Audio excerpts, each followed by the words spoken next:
চোপড়ায় সালিশি সভায় যুগলকে মারধরের ঘটনায় দুঃখ প্রকাশ করে নিগৃহীতা তরুণীর চরিত্র নিয়ে প্রশ্ন তুলেছেন চোপড়ার তৃণমূল বিধায়ক হামিদুল রহমান। তিনি আরো বলেছেন, চোপড়ার নিগৃহীতা কাজকর্মের জন্যই গ্রামে সালিশি সভা বসে।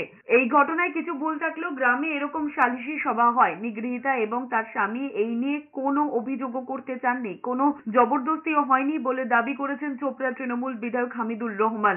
আর অন্যায় তো মেয়েটাও করেছে না, নিজের স্বামী নিজের ছেলে মেয়ে বাদ দিয়ে ও দুশ্চরিত্রবান হয়েছে।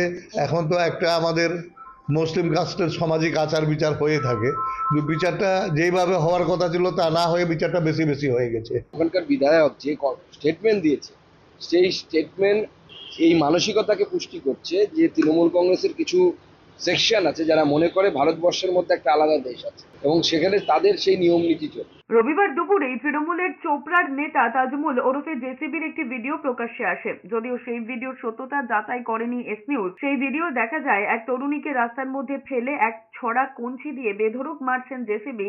এরপরই তাকে গ্রেফতার করেছে পুলিশ।